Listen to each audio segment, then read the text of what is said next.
Well, welcome everyone. We're certainly glad that you could join us today, and we're really happy to have Dr. Hilary Powell joining us today.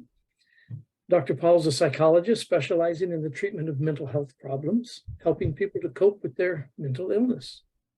As a psychologist, Dr. Powell evaluates and treats patients through a variety of methods, most typically being psychotherapy or talk therapy.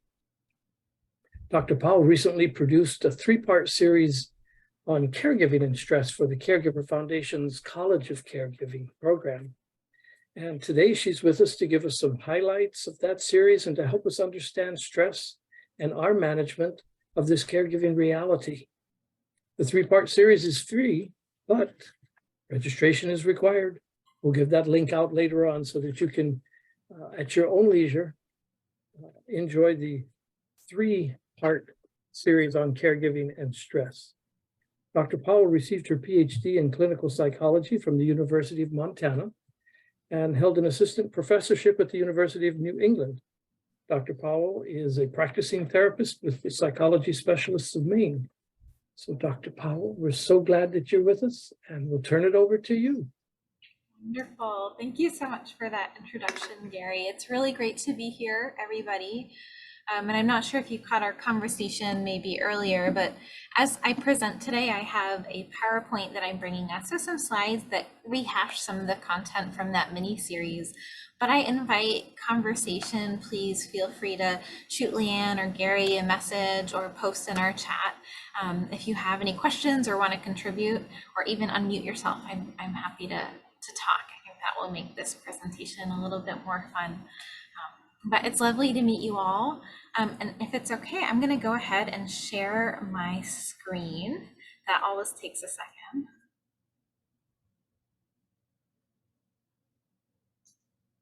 Okay. Can folks see that? Yes, excellent. All right, so I'm going to be talking about caregiver stress and wellness, right? That's the other side of stress that I think it's important to focus on. And Gary gave me a lovely introduction, but just to, again, kind of speak to who I am a clinical psychologist. I specialize in research on health disparities. I also do a lot of work with folks who are experiencing big life transitions and chronic stressors. Here up on the screen is my son, who I'm so proud of, so I just needed an opportunity to share him with you all today. But that's also my email address. I'm really happy to answer questions that might be coming up throughout my talk today. So please feel free to reach out if there's anything that I can help you with or resources that I can point you to. As Gary mentioned, my talk here today, what we'll be talking about altogether is a bit of a truncated overview of a three-part mini-series I did on caregiver stress and wellness. So please do check that out and register if you would like to kind of see everything that I have to share with you. So to start, I want to really give a definition and give some meat to what I mean when I'm talking about caregiver stress. So of course I'm talking about stress that's directly relevant to some of the experiences that are shared by caregivers. Of course, every caregiving situation is unique. So I'm going to be talking about patterns that we see in caregiving stress today that may map onto your experiences and may not. So I'm happy to hear if people would like to jump in some patterns that they've seen in their own stress when it comes to caregiving. But I think it's important to start by defining caregiver stress as being a multifaceted experience. And what I mean by this is that caregiving stress has physical, cognitive, and emotional components. So it has some clear impacts on the body. So we see that stress associated with caregiving impacts the immune system. So you may have noticed this in yourself. When you're feeling really stressed about your responsibilities, you might be more likely to feel run down. If you have an existing condition, you might notice that that's flaring up. And in general, we know that when we're stressed, right, we kind of feel that in our body. Our body might be in knots. We might be having more headaches. It might be, harder to get comfortable in our day-to-day. caregiving stress also has what I'm going to call cognitive components. And so this has to do with thinking, but it also has to do just with the way we think. So a lot of caregivers will talk about this sense of feeling overwhelmed by decisions, what I might call decision fatigue or general indecision, because we're making so many choices in the day-to-day about the care of our loved ones.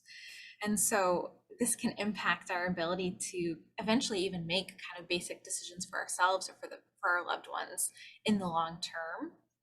We also see that it can impact our attention. So if you notice yourself getting really easily distracted, that can be one of these cognitive signs of caregiving stress. It accumulates over time and it can just make it harder to think clearly. And now, probably the part of caregiver stress that gets the most press, I mean, it's called stress. We often think of this as being emotional, right? So caregiving stress isn't just associated with anxiety. It can impact kind of sadness and our ability to feel joy. It can lead to sometimes kind of misusing substances. If we're feeling really kind of stressed out, we might look for alternative ways to cope that might not ultimately be helpful in the day-to-day. We can become more prone to negative thinking. We can start to isolate us more from our loved ones, from our social lives. And so caregiver stress really comes out in a few different kind of facets of our functioning. It's not just emotional, right? We feel it in our bodies. We notice it in the way that we're just going about our lives.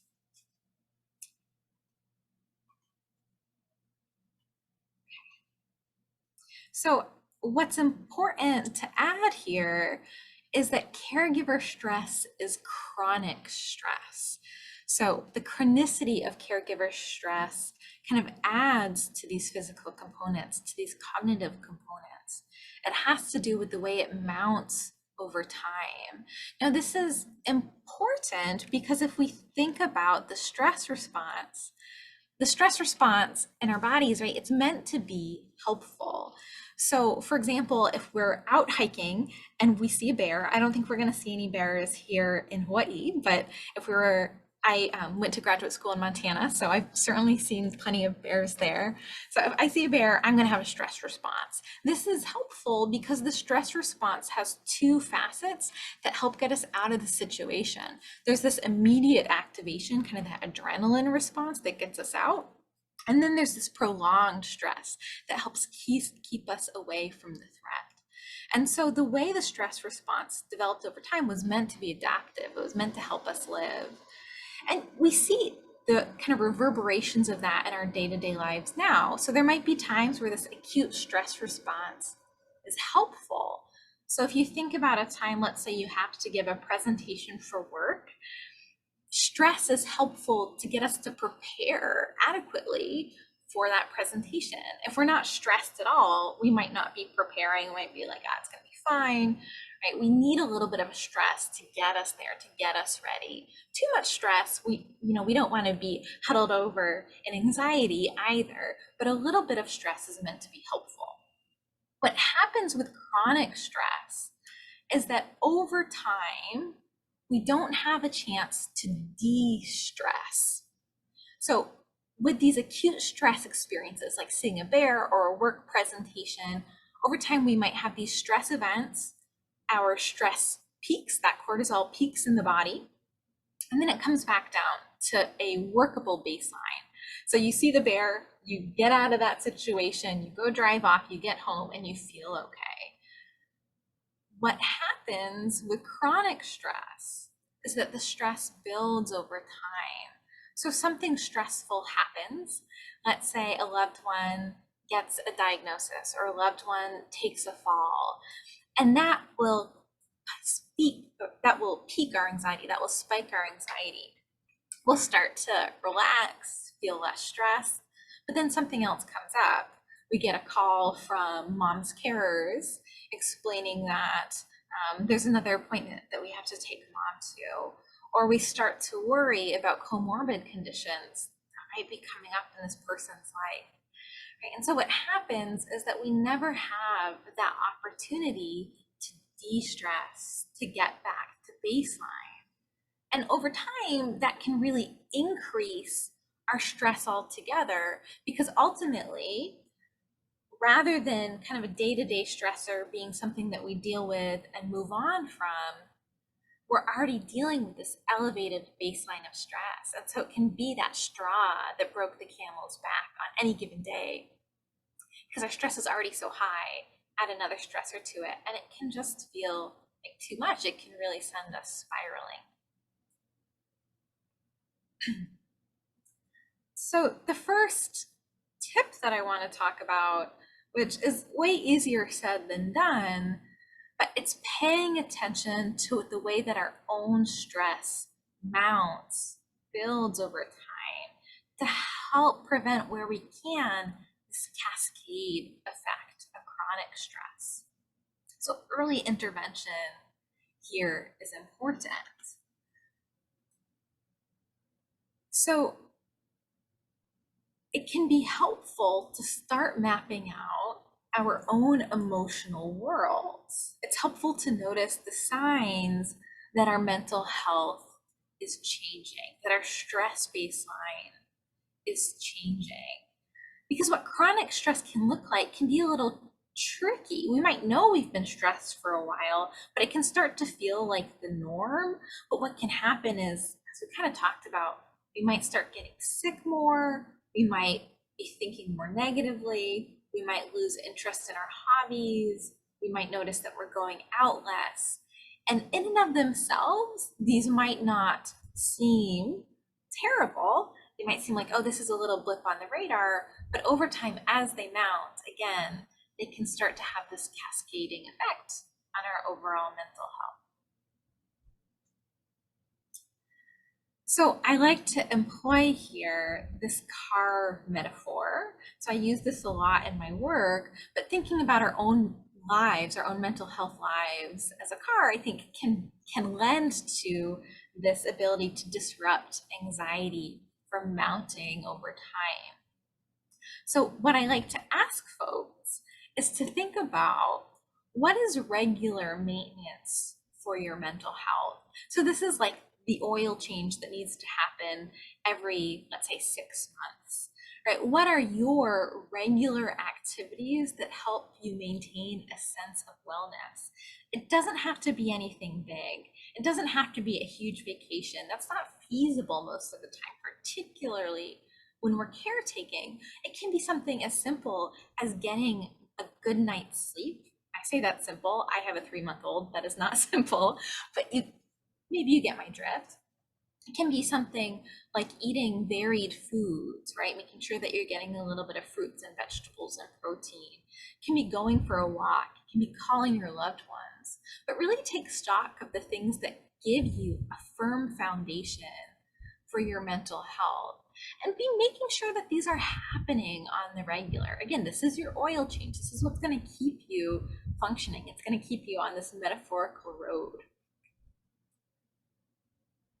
The next thing I want you to be paying attention to are what we might deem here as those warning lights. So I already named some of them, but it might be changes in your eating and sleeping. So those regular maintenance things, once they start going kind of off by the wayside, that can be a good warning light sign that our stress is building. It's mounting to a point where it's untenable.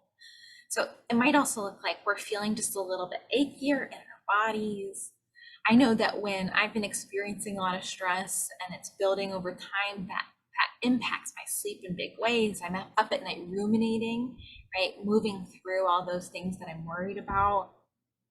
So pay attention to what those signs are for you.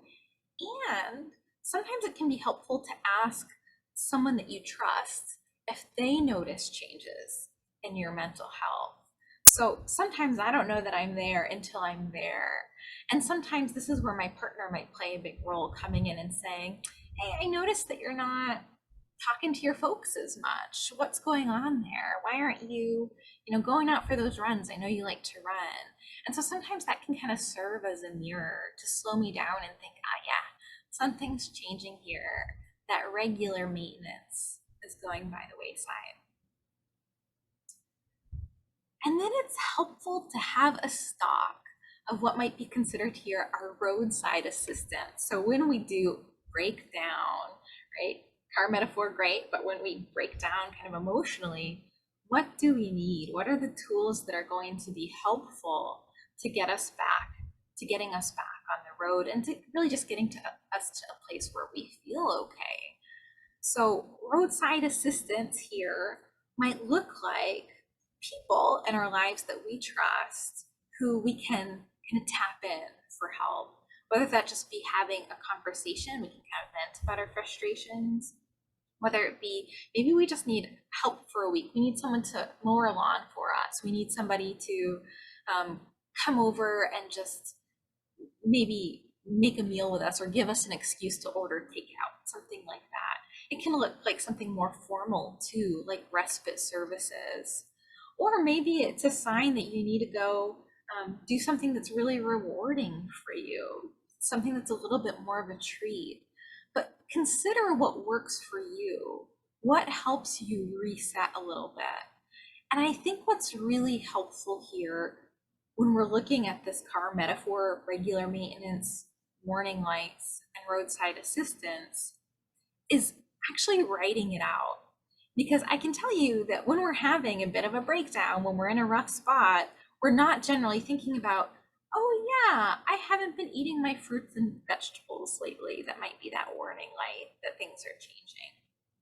Having it written down takes out the cognitive effort of trying to remember what helps. I mentioned that a part of chronic stress and a part of caregiver stress is this kind of cognitive and emotional sense of overwhelm. And so if we can do that work in advance when we're feeling okay, it's going to make it all that much easier to getting back on track when we do feel like that chronic stress is mounting to that point where it's unworkable.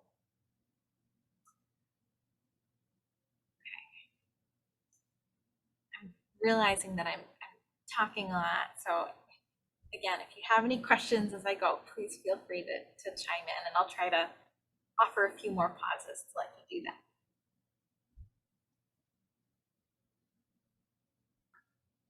Okay. So it's important to add here that caregiver stress, caregiving stress, it's not just chronic stress, right? Chronic stress applies to a lot of different situations in which we're dealing with major life decisions, things that are hard, things that we're having to rush around to do. So this could be caregiving. It could be something like, I don't know, let's say a big move across the country, kind of changing our lives. So there are some things that are really specific to caregiving that warrant our attention here. And I really like this quote. It's from, it's listed on the Family Caregiver Alliance. I think it's caregiver.org, where you can look at a bunch of different caregivers' stories, which I think is sometimes helpful to get that validation, to see our experiences in other people. But I love this quote. Chris, writing in, says, caregiving just happens. It could be an untimely diagnosis or an unfortunate accident, but who plans on being a caregiver? Now, I chose this quote because I think it reveals an important part of the picture when we're considering caregiving. Sometimes we are able to plan to be a caregiver, but sometimes, and oftentimes really, we're not able to plan. We just find ourselves in that position. That can add some of the unique stress that we're talking about here when we're thinking about what it means to be a caregiver. So I'm going to talk about this idea as well as a few other patterns that we see or commonalities that we see when we ask caregivers about what are unique stressors to their situations as caregivers. So the first is this feeling, some people will describe it as I feel forced into this role. It's not that I don't love my aunt. It's not that I don't care deeply about being the best parent to my child with a disability. It's just that, I don't know, I wasn't ready to be here. So this isn't an uncommon sentiment. Some people describe feelings of resentment that can build over time. So I want to name this because it can be really easy to judge ourselves when we're having these feelings that, oh, I shouldn't feel forced. I should be ready and happy to do this. Now, as a therapist, I think it's important to note that whenever we're thinking I should to ourselves, that's a good little red flag that our thinking isn't helpful. Often when we're thinking I should be, I should feel, that doesn't feel good. That thought doesn't feel good. And it's often not super helpful. So we're going to talk about what to do with that shortly. Another common feeling kind of attached to this first point is a feeling of guilt. So we might judge our negative feelings. So if we're feeling a little bit of resentment, for example, about being a caregiver, or frustration with our loved one, we might judge that feeling. Or we might feel like we're not doing enough. Like, gosh, I'm a remote caregiver. I'm caregiving for my parent in another state. Maybe I should, maybe I should be out there. Maybe I'm not doing enough by being here. Right? We start to judge ourselves in ways that really don't get credit for the important work and love that we're providing as caregivers. Another thing that people tend to report on is the sense of always being on, not being able to clock out. So even if we're not providing direct care in the moment, we might feel like we have to be on call. Like at any point in time, an urgent matter might come up that we have to tend to. Or we might just worry. We might feel like there's always something to be worried about. And so it's hard to turn off our minds. Another kind of emotional element that lends to caregiving stress is a sense of grief. So people will speak to this sense that maybe it feels like their roles are reversed. So maybe we're caregiving for a parent or a mentor or an aunt or an uncle, and we feel like they were the ones that were supporting us for so much of our lives and providing that caregiving. And it can feel like we lost the relationship as it was, or it's changed in these big, heavy ways that we weren't maybe ready for. So we might feel grief about that experience. And then another thing that people tend to report on is this sense that we might be waiting on the worst. We might imagine something terrible happening. So we're engaging in a lot of this catastrophic kind of thinking. And sometimes, let's say in my work, I talk to people who engage in a lot of what if thinking. They're thinking about the worst case scenarios, and it's often not super helpful. It might not be reflective of really what's likely to happen. But with caregiving, it might not be unrealistic. We might be caring for somebody, let's say with a degenerative disorder, where generally it's not going uphill from where we are. And so this sense that things aren't necessarily going to get kind of quote unquote better can be a really heavy thing to hold.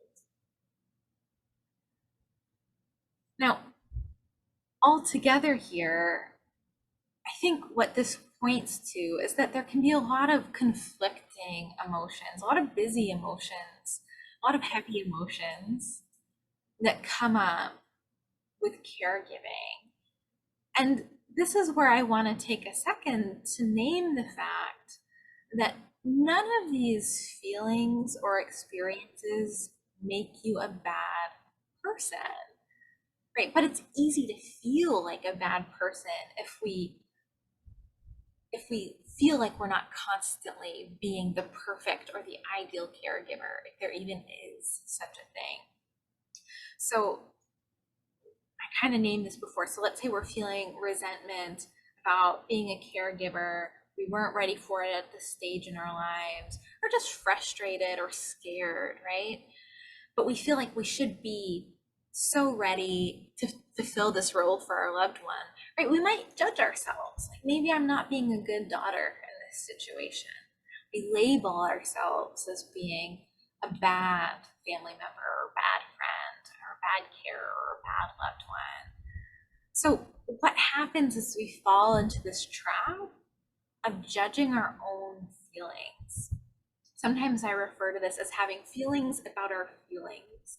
So This is a really great example, though, of how stress can cascade, it can mount here. Because if I'm already feeling frustrated in my role, and then I'm feeling frustrated with myself for feeling frustrated, that's going to add to the overall mental health burden that I'm experiencing. It's going to add to that overall caregiver stress.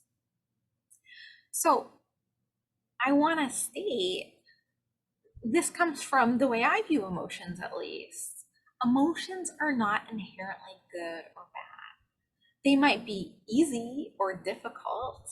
They might feel, in terms of their valence, positive or negative. I might want more of certain emotions, like joy, than others, like devastation. But emotions serve a purpose.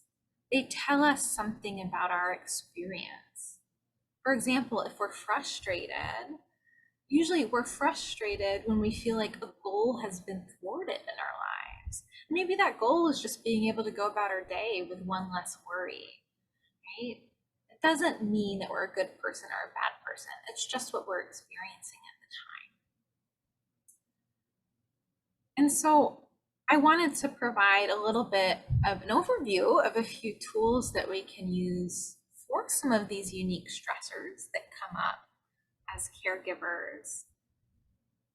So if we go back to this idea of feeling forced or feeling like we didn't choose to be a caregiver, something that can be helpful, and I'm gonna pause here because I'm going to offer some tools, but I'm sure that amongst all of you, you have your own tools that you've figured out that are super valuable to talk about today as well. So this is one way that we might want to approach some of these complicated feelings that come up with caregiving stress, but they're not exhaustive. Just a few tools to add to your tool belt.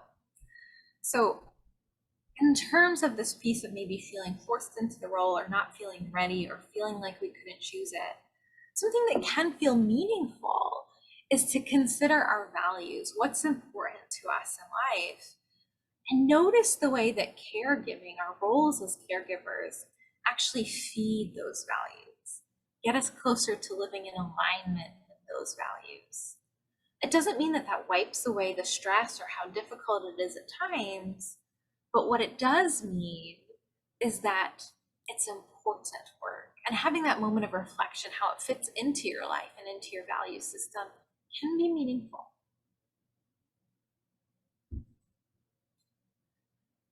So the next point here is that guilty feeling, like I'm not doing enough, I'm not being a good caregiver, my emotions are bad, the sense of guilt, sometimes the sense of shame. Something that can be helpful here is to noticing what's within or outside of our control. I gave the example earlier of being a remote caregiver and feeling like, oh, I should be in person helping mom every day. When in reality, it might not be feasible for us to be in person. Maybe it's just not an option at this time. That's out of our control. So notice that and see if we can let go of that which is outside of our control, which is easier said than done. But turn our attention, our effort, our energy to what is in control. How can I be the best caregiver for mom, even though I'm states away, even though I'm an ocean away? Just checking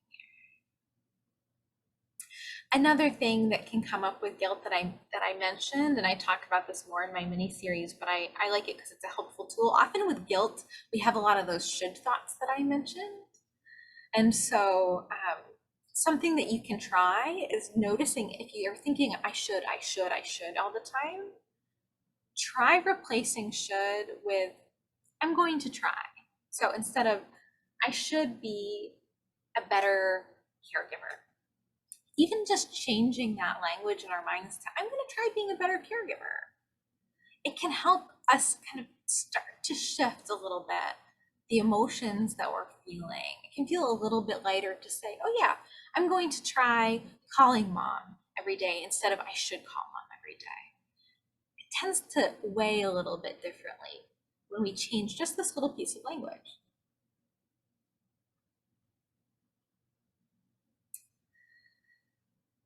There's this other piece of always being on. So I think what we often might hear as caregivers is this reminder of respite services. So it can be helpful to seek out respite services. And sometimes respite services are a feasible option and sometimes they're not.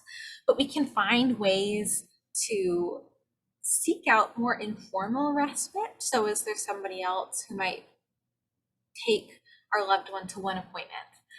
Or is there somebody else who can help with maybe some of the stuff I need around the house so that I have one less thing to worry about? So give ourselves opportunities to turn some of the stressors off, even if it's just momentarily. And even if it's not totally off, but just a little bit kind of dampened, can be a nice way to disrupt that stress from building over time.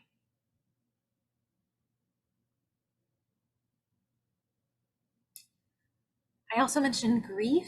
So a common form of grief that we hear about with caregiving is the sense that their roles might be reversed. Something, kind of a visual exercise that can be helpful is imagining that, let's say, a younger version of the person we're caregiving for, or before kind of the current circumstances that brought about caregiving, we had a conversation with that person we're caregiving for, and they could see everything that we're doing for them now. And imagining what they would say to us can be a powerful way of kind of sitting with that grief. Grief isn't something that we just lose, right? That just moves away, but it can help contextualize that feeling of sadness, of grief, of loss that we might have. And it might add a sense of kind of value to it, that maybe this person would be really proud of us. And maybe they are, maybe they can say that now for the caregiving that we're providing.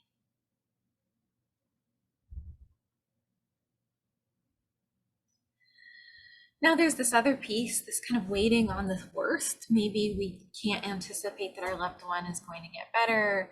Maybe we just tend to kind of focus on what could go wrong, right? But in caregiving, there's often an issue that needs to be solved, an appointment that needs to be made, making sure bills get paid, right? We can become really good problem-focused thinkers. We're looking for what needs to get fixed and how. But some things can't get fixed. Of course, we know this in the work that we're doing, but that might go against what we're used to. We're so used to being able to fix problems. And so there's a role here for focusing on soothing and not solving. And what I mean by that is, if we can't fix something, if we can't make it better, well, then what might be meaningful to do is to take care of those emotions around it. So if I'm feeling really scared, what makes me feel safe? Maybe it's cuddling up with a loved one or petting our dog, right? Focus on taking care of that emotion that comes up when we see that there's a problem that can't be solved.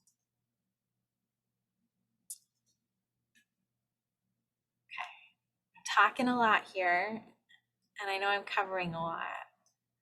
I saw Leanne mentioned in the chat, but I'm wondering, this might be a good chance to pause and see if anybody has any questions or if there's anything that you would like to add that's really worked for you in terms of lessening some of that caregiver stress, or maybe some unique stressors that we haven't spoken about yet. No, I have a question, Dr. Powell. Sure, go ahead, Leanne. And just going back to the first analogy of the bear, and how with a physical stressor like that, okay, I understand that they're momentary. And with the caregiving graphic, caregiving can continue for years. So how do we cope with stress for years? And I think this is a good slide, because you do have the tools, but can you speak about that time continuum? Anything that we can do to get our body to a more relaxed place is going to help make it so that we're not seeing necessarily just a linear uphill of that stress baseline. And so that doesn't mean that over time we won't continue to see some increases in stress, but it's allowing us to even shift that stress baseline downward a little bit can be helpful. I think what's important to note here is that stress and mental health in general is not linear. We often like to think about it as, oh, we're at our worst, but then from there we get to our best. Or maybe we're just always working towards our best.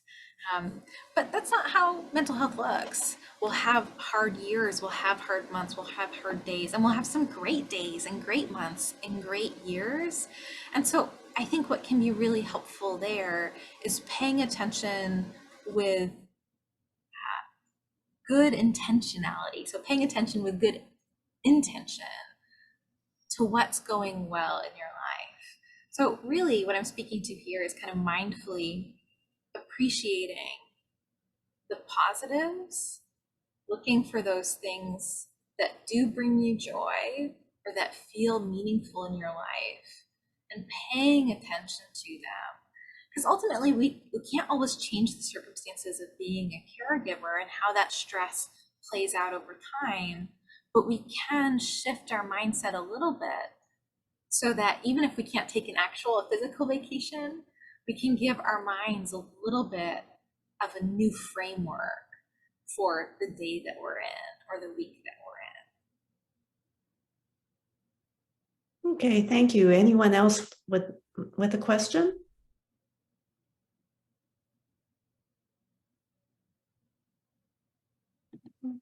Okay, well, we have some other questions that we can ask you.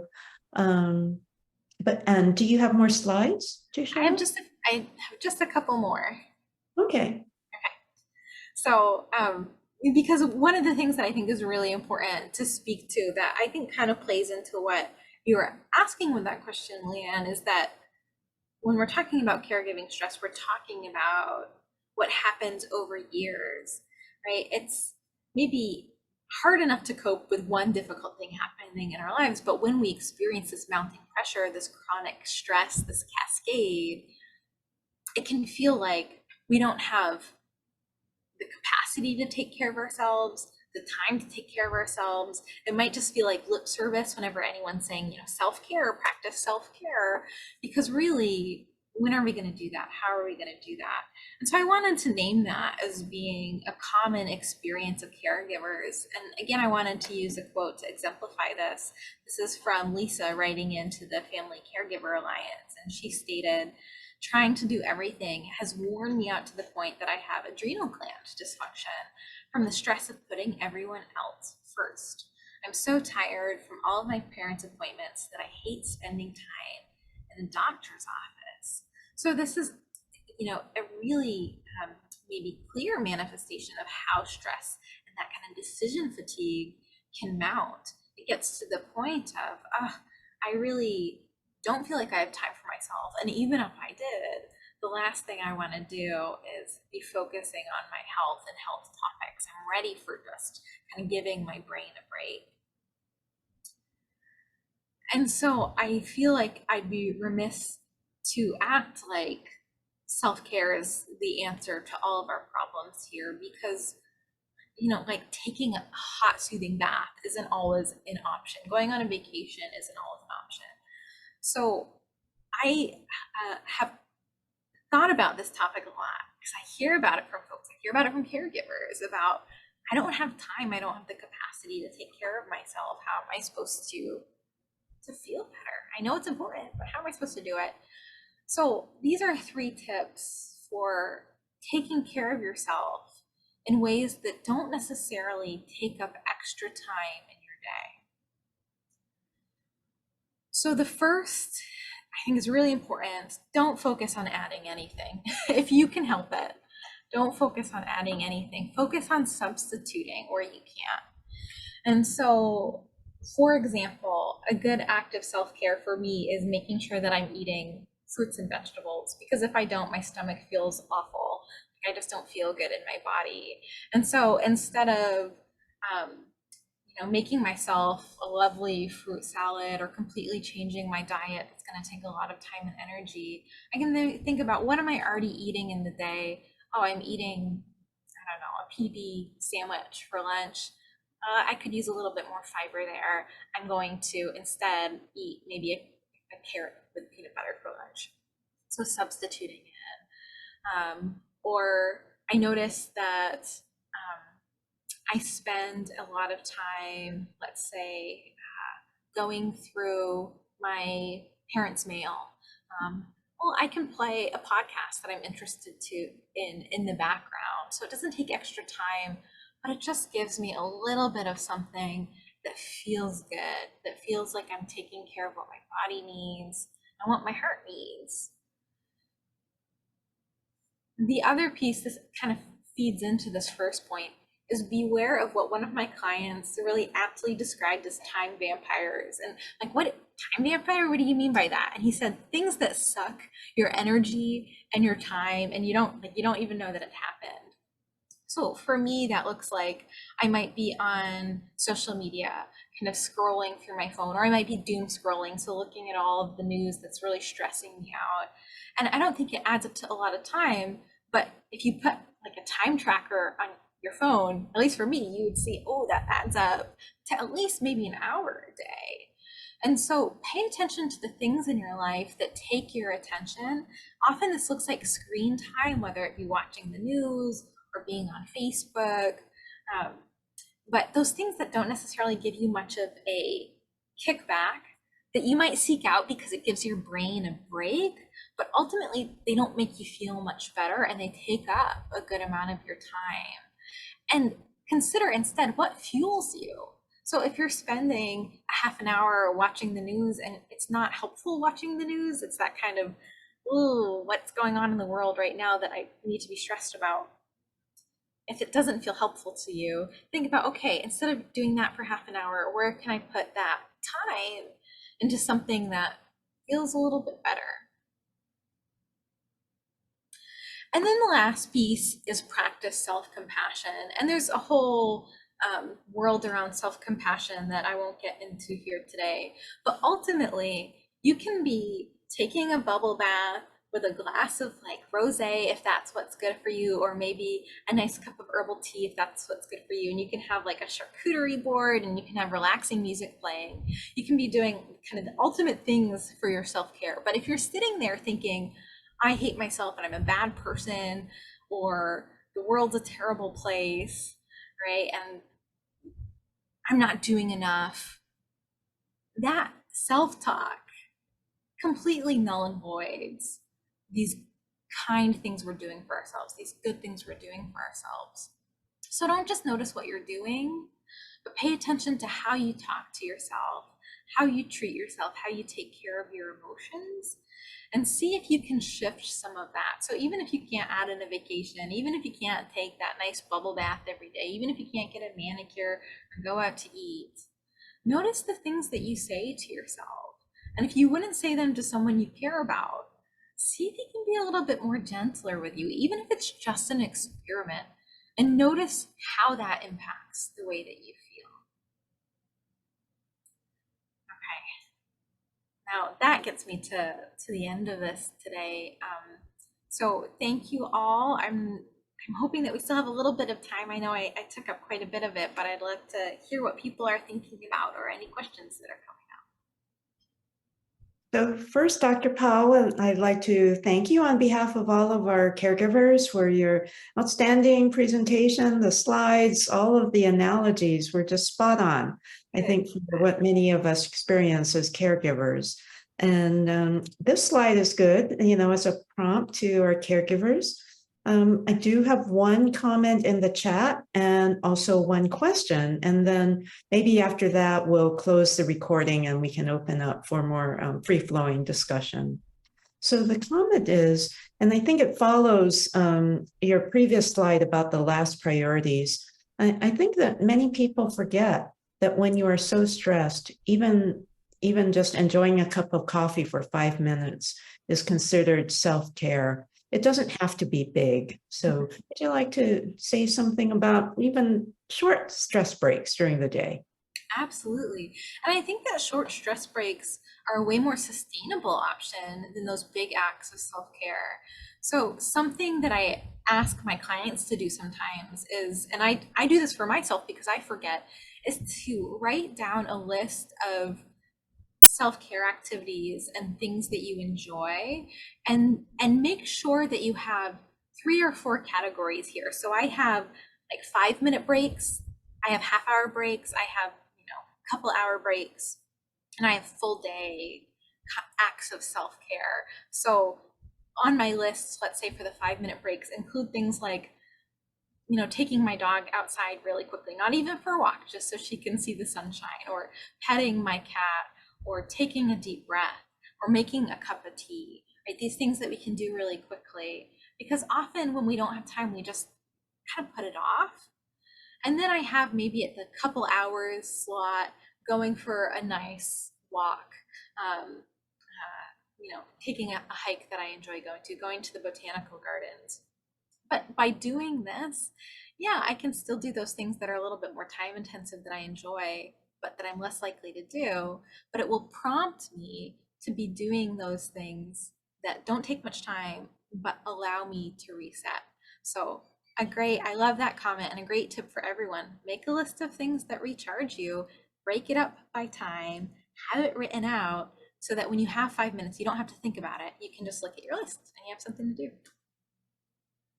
Okay, and then another comment, this was very helpful. And Glad to hear it. I want to go back to one question. Some people are find difficulty to manage the stress of caregiving. So it kind of starts with being honest. How can we be more honest with ourselves? Oh, that's a great question. Yeah, we all have different thresholds for dealing with difficult experiences. So, first of all, in being honest with ourselves, try not to compare yourself to other people. Because we might think, oh, my caregiving situation is way easier than, my cousin's caregiving situation, so I should be able to handle this. Instead, try comparing yourself to a different point in your life and say, am I thriving here? Am I flourishing here? Or am I having a bit of a hard time in comparison? Because if we can look at that self comparison and say, yeah, I was having a much better time 3 years ago. Right now, my brain feels really heavy, my heart feels really heavy, things feel really hard. I think that's a good litmus test to help us really take stock of what our needs might be in the moment. And I also think it's important to know, I'm a therapist, so I live in this world of paying attention to mental health and seeking out care when we need it. But there's still a ton of societal stigma about seeking out mental health care and even really talking about our mental health. And so I think reminding ourselves that stress is a universal human experience.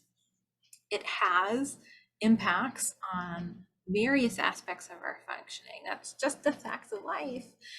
This is a part of being human, can take away maybe some of that our own internalized stigma about the struggles that we're having. So I wish we had more time. Our Zoom stress it does create some issues. So I think we'll conclude for now, and I'll turn the mic over to Gary. And to our caregiver participants who are on the call live, please stay on, and we have a few more minutes for discussion. So Gary. Oh, Gary, we can't hear you. Let's try this. How's that? Yeah, and I'll stop. Good. Thank you. Too many switches here. Thank you so much, Dr. Powell. This has been really helpful.